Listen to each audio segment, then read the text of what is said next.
For years, the world believed reusable rockets belonged to SpaceX alone. That may have just changed.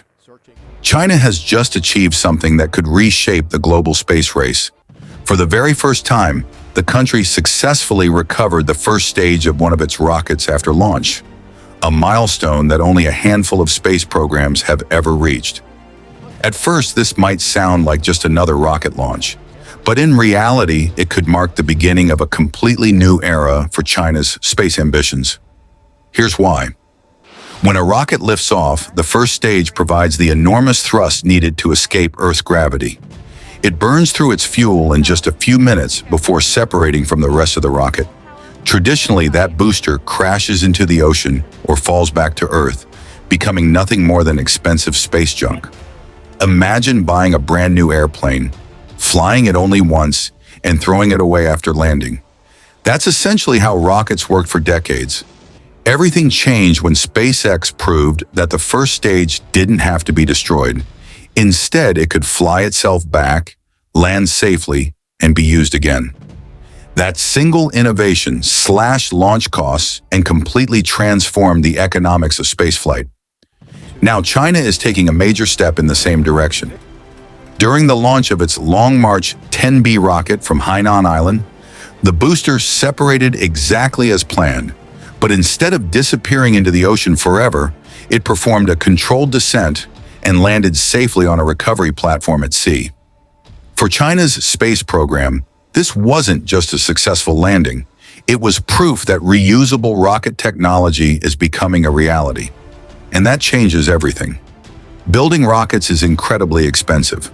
The first stage alone represents one of the most costly parts of the entire vehicle. If engineers can recover it after every mission, inspect it, refuel it, and launch it again, the cost of reaching space drops dramatically.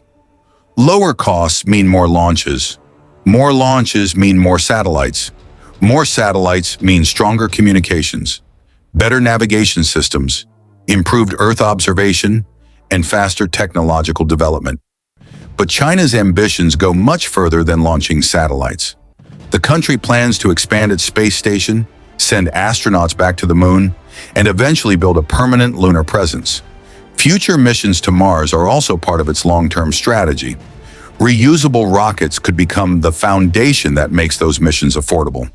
Of course, China still has a long way to go. SpaceX has spent years perfecting reusable rockets and has already completed hundreds of successful booster landings and reuses. Its Falcon 9 rockets have demonstrated that a booster can fly multiple missions with remarkable reliability. China is only beginning that journey. Recovering one booster is impressive. Doing it consistently, safely, and economically is the real challenge. Engineers will now need to prove that these boosters can be inspected quickly, reused multiple times, and integrated into regular launch operations. If they succeed, China could dramatically increase the pace of its space program over the next decade. And this isn't happening in isolation. The global space race is becoming more competitive than ever. The United States continues to push forward with NASA and private companies like SpaceX. Europe is investing in next-generation launch systems.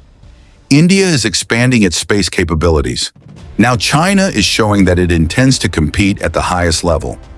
The race is no longer just about who reaches space. It's about who can do it faster, cheaper, and more often. That may determine who leads the next generation of space exploration. One successful landing doesn't erase SpaceX's enormous lead, but it does send a clear message. China is closing the technological gap.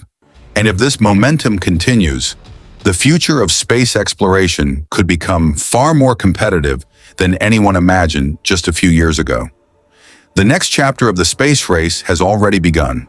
The only question is, who will lead it?